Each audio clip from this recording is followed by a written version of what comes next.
Well, hello, everyone. I'm Liz Eggleston. I run Course Report, where we help people research and choose the best career training programs in tech and for their career goals. And if you have been paying attention to the headlines lately, you've probably seen a lot of anxiety around entry level tech jobs, especially with AI changing the way that companies hire and work. But at the same time, we're still seeing career changers break into tech every day and continue to work in tech. And so we kind of have this question, like, what's really happening in the job market right now? And to help unpack that, I'm joined today by Maria and Tony from Triple10's Career Services team. Thanks for being here, Maria and Tony. Hi, guys. So they work directly with students navigating, today's hiring landscape. So I am very excited to get their perspective on what employers are actually looking for in 2026, where opportunities still exist, and how career changers can position themselves to be successful in today's job market. So Maria and Tony, thank you for being here. To start off, maybe you could both just tell us a little bit about your backgrounds in career coaching or how you work with students at Triple10. Sure. I guess I can go first. Thank you for having us here. It's really nice to share the experience and the practical experience we have in this particular field. So my background actually combines education, consulting, business strategy, and applied AI. In my previous life, I'm a PhD in economics and MBA, so I kind of have it all in my degrees in the list. Currently, I'm the founder of Balance, where we focus on AI strategy and actually operationalizing AI adoption in the companies. And in Triple10, I actually work with the students who are transitioning into tech and AI-enabled careers. And many of them are coming from very diverse backgrounds. That's basically my job at Triple10. So thanks for having us. Really excited to be here to talk a little bit about what we do. So yeah, I've been in tech for the past 16 years. I'm a career coach at Triple10. I work with all the verticals, so from QA, the data analyst, AI, automation, all of them. I started in tech sales 16 years ago. I worked in HR for the Department of Navy for 8 years after that, doing talent acquisition. So I bring a lot of that to our services here when it comes to resumes and LinkedIn branding, which is very important, and then the networking piece. So I really try to give them the tools they need to really succeed in this really tough job market. And what that does is really gives them confidence. We work with a lot of career changers, some that have never worked in tech before. So they really need that confidence boost. So I really enjoy what I do here, work with a lot of great students and I have a lot of great colleagues. Cool. Starting in tech sales is a cool way to get into tech. Understand the customer side, the sales side first. That's amazing. Tony, you said some of your students have never worked in tech before. I'm assuming they'd be looking Right. for entry level, but how do you see that breakdown right now? Yeah, it's about 80%. I see, yeah, 80% they're looking for something entry level. Our entry level's changed a lot, and we'll probably talk about that in a little bit. But the rest of them, I'd say 20 to 10%, somewhere in there. They know what they're looking for. They've worked in the industry before. They're really improving their skills with a certification, and what they're really looking for are the mid to senior roles. You said that the definition is changing right now. So, Maria, maybe you can speak to this, but can we just kind of define what entry level actually means today? Yeah, that's actually a good question because when I work with students in Triple10, a lot of them have background in finance, in marketing, in so many other fields. So basically, I think the definition of entry level has evolved quite a bit, right? So today, it basically doesn't mean zero professional experience. It actually means early stage capability within a new field, and specifically AI right now, right? So many students transitioning from different fields, like let's say maybe truck driver or the head of marketing. But basically what they do now is they leverage AI capabilities in the new companies or new fields they would like to work in. It almost feels like everyone's a little entry level right now. Everybody's kind of starting over with Yeah. AI tools and technologies, and we can all feel a little bit entry level. Sure. Especially now when employers, they kind of require AI knowledge, and majority of us like, oh, what is it about? Do I have enough AI fluency? Can I adapt in the new environment, right? So I feel like this headline, that says entry level jobs in tech are disappearing or like being replaced by AI, this a headline that is maybe a bit frustrating, but what do you think that they're getting right there? And what are those headlines like misunderstanding about what's going on right now? No, personally, I think it is rage bait. It scares a lot of people out of like really trying and changing careers. Um, what I see it as, it's really requiring the market to really learn AI fluency and then also learning how to tie in their transferable skills into what they can do. A lot of these people, they're coming from an industry like healthcare or finance, and they're looking to learn a new skill with a boot camp, but they have those transferable skills in that entry level category that's going to put them above someone who has no experience whatsoever. And really teaching them how to do that, I think that's important, and really learning how to tie those transferable skills in. I think that's a big buzzword that we're hearing along with AI. And so, what does that entry level tech job market look like for a boot camp grad right now? When somebody graduates from Triple Ten, are they looking for junior developer, junior engineer, intern apprenticeship? What are folks actually applying for right now? Yeah, that's a good question. What I would say, what we are seeing is actually the entry level tech market is becoming definitely more selective, but also more capability driven and AI enabled. So I would say positions right now are more described and developed by the companies. What I mean by that is we can see something like AI enabled specialist or AI specialist or AI trainer. But if you go inside of the position, you see such a detailed description of what they actually expect in you. Previously, like in 21, 22, it would be like, we just need someone AI, it's like, we don't know what's inside. But now it's more about, hey, we want you to know how to work with the Copilot. We want you to know how to do Power Automate. We want you to know how to do ChatGPT. Not just tell me what's the weather in Texas today, but rather how we automate the tasks, right? So at the same time, it's becoming more selective, more demanding for the graduates. That's probably the trends that we are seeing right now. Would you say that like some of those job titles, AI specialists, integration specialists, like can those technically be entry level roles now? I would say so. I would say so because, I mean, entry level after the bootcamp for sure, they can definitely be successful at those jobs.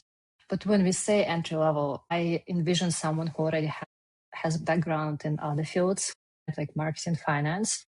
So they enter level in AI and they can perform in those jobs for sure. Okay, that makes sense. Okay, so Tripleton teaches, across many subjects in machine learning, product management, software engineering, cybersecurity, and then what am I missing? QA. Which of the I feel like you have a really interesting kind of high level view of being able to work with students across all of those disciplines. Is there a strong hiring demand in one of those in particular? I personally think cybersecurity, data Hmm. analyst, those are like some of my favorites because I really think the transferable skills from if they come from another industry, they can really hit the ground running. They can really find those entry level jobs and really be able to qualify for those and really have the confidence to apply for them. And I think that's where it is. It's the confidence to apply for them. Because I think a lot of graduates from boot camps, they're capable of doing the work. It's just like, can I apply to this? And that's the question I get all the time. Should I apply to this? Should I apply to this? I'm like, yes, you should. You're capable of doing the majority of this job. You should do that. And I see that with those disciplines. And Tony, when as a career coach, when do you start working with a Triple Ten student? Are you starting from day one, or does that start towards the end of the curriculum? With the curriculum that we're doing right now, it's within the first month that they start the program. I start working with them on getting a plan for themselves. That's what they need. They need to develop a unique value proposition for themselves so they can just really speak to people about what they're doing and get a goal on what they need to do moving forward with their resume, with their LinkedIn, with their branding, all of that. That's awesome. And what are you both seeing as a kind of realistic timeline right now for graduates to land their first tech job today? I would say the timeline definitely varies based on many parameters, like prior experience, networking capabilities, consistency in applying, the geographic flexibility. Like, for example, I usually join when they are on the final stage of the AI bootcamp. And I basically help them to build the portfolio of the AI projects where we work with the companies and we deliver the AI automation or any type of AI projects that they can actually put on their resume, right? And I've seen a couple of students who just landed a job right in the bootcamp immediately, like the first months they joined, so they were so active, they kept applying, so they got a job. And I've seen students who, after the bootcamp, took quite a bit of a time, to land a job.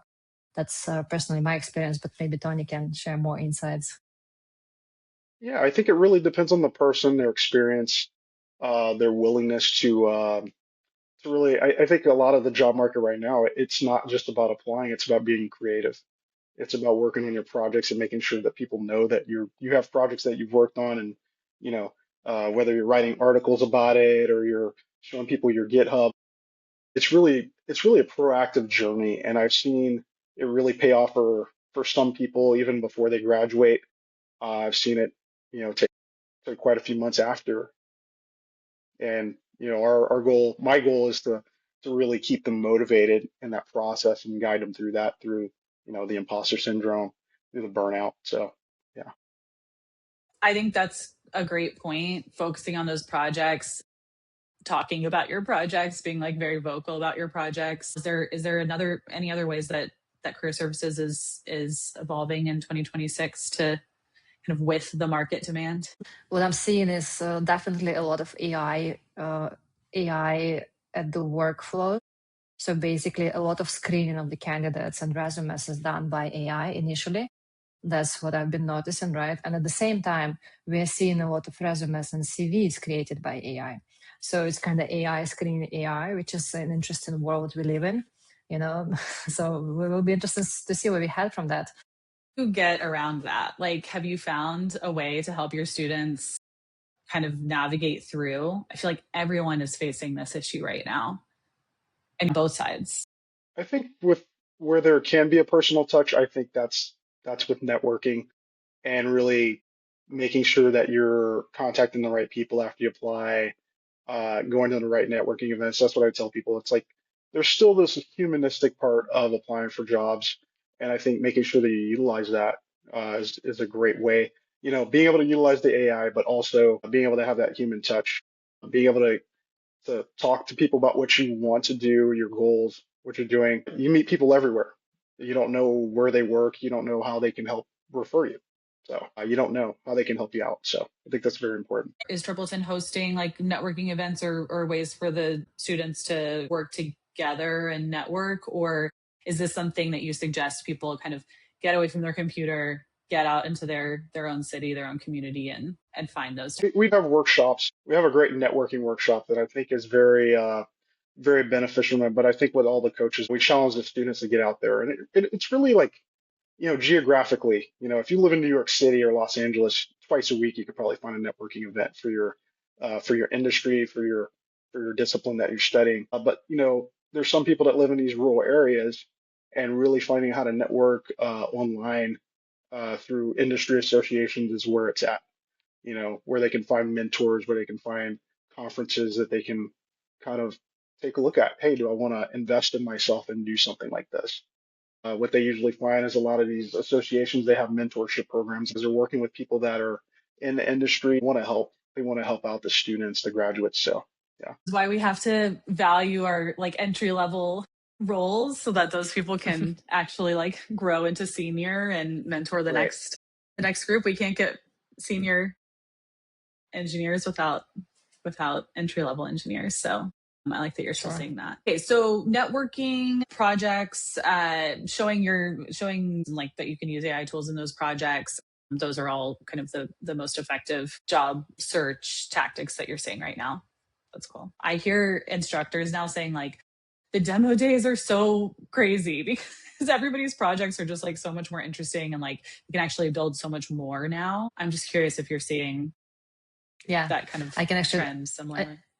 I can speak to that. Yeah, we actually just had a demo of the project, automation project for the financial institution at Triple Ten, which was honestly very impressive what students were delivering, because they basically took the whole financial infrastructure of identifying potential borrowers in the bank, automated the whole thing. So basically now as a bank employee, I can just click on the button and the system is going to just analyze, am I good enough to get a credit in this, to borrow from this bank? And it's going to give the score, how reliable borrower I am. And then they also came up with the new website. So I guess the way it's evolving, right, to make it short, is we definitely have way more tools and capabilities to build an impressively amazing demos. And for that, we don't have to spend that much on the student side, on the Triple Ten side. We can just use tools like Lovable and build the prototype of the website really fast and click through it and show it to the company. And when students were presenting to the company, they were actually fascinated. They're like, and you've done all this in the last 1.5 months?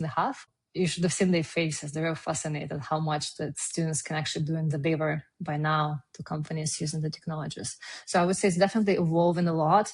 And maybe like 2-3 months down the road, maybe like 6, we can even show more to the companies when we work on the industry experience side. I'm kind of putting you on the spot here, but can you tell us about a success story or a student that you've worked with that got hired into a cool role, or maybe even companies that have been hiring from Triple Ten recently? I just had a guy uh, return from Australia. He's a business intelligence analyst. And he was very, very active when I worked with him last year. You know, he always wanted to do office hours. He was very, very creative in the way he looked for roles. And he found this really cool contract in Australia. And he was there for 3 months working as an analyst.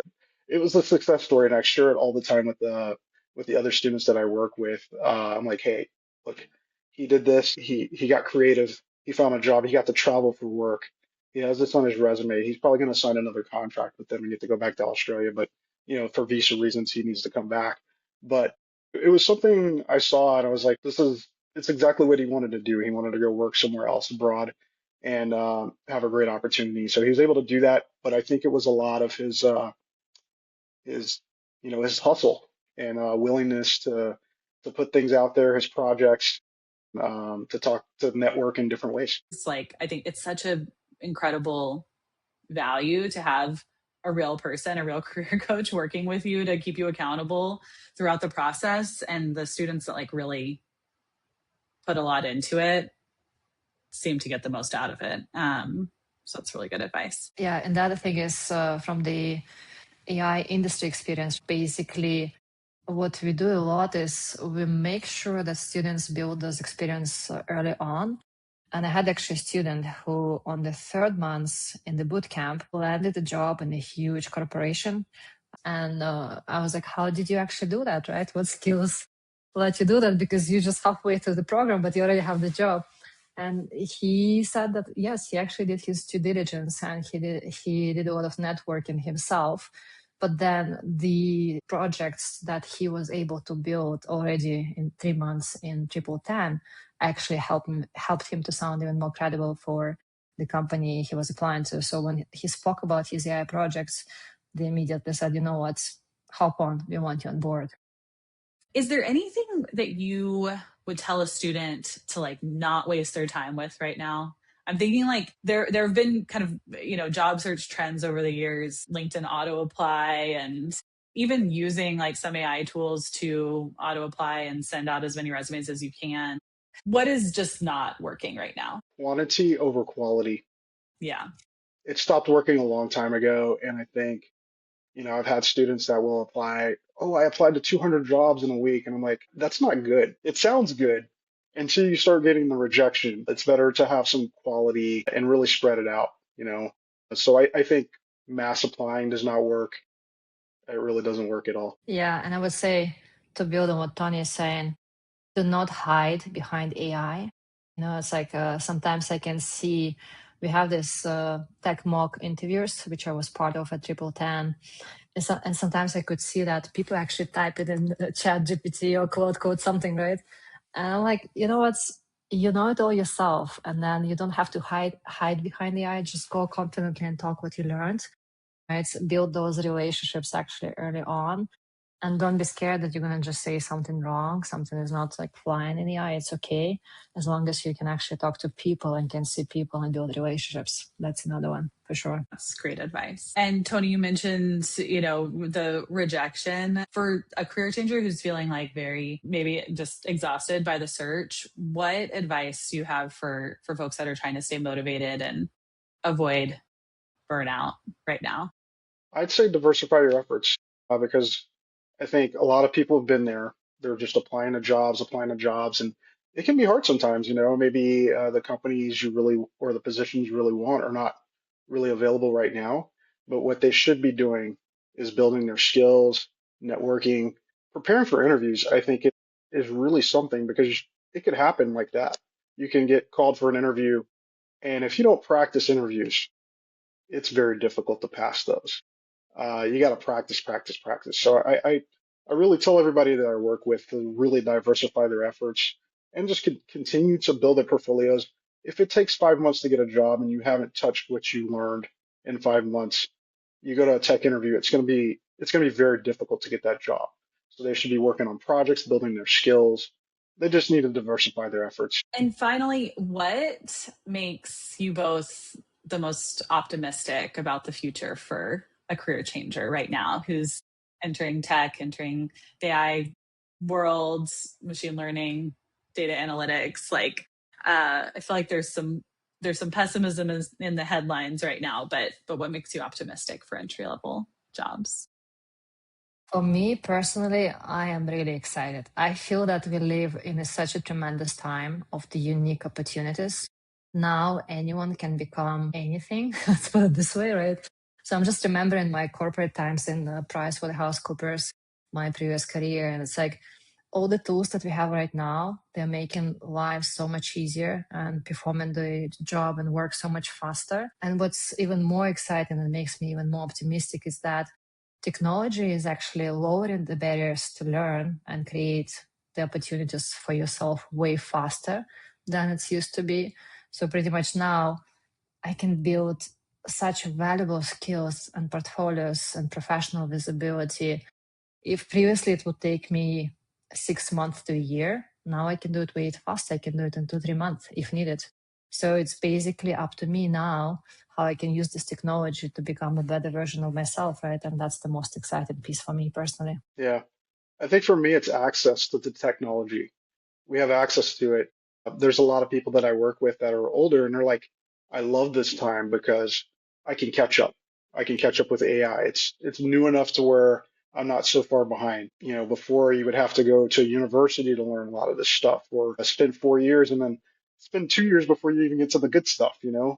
So I think there's a lot of access to it now, and I think that really excites me when it comes to career changing, even to growing in your own like career. I think there's a lot of access now. So I love it. That's a really good point. Everybody comes to this space with like different backgrounds. The playing field has been kind of leveled. So that is a really good point. But yeah, beyond just entry level jobs, like where do you see AI taking the job market in then? Yeah, do you want to take a crack at that? Do you have your crystal ball out? I mean, yeah, sure. Let me check on this. So the way I see it is AI is a generic technology, which means it's going to penetrate across all the industries and across all the functions. So basically right now what companies are doing is they take in the workflows and the business processes and they automate repetitive and manual tasks, right? So that's going to be done pretty soon, let's face it. But my forecast around that is AI is definitely going to overtake all the manual, repetitive, I would say, boring tasks in the future. And it's actually going to leave us this amazing human interaction that we have, right?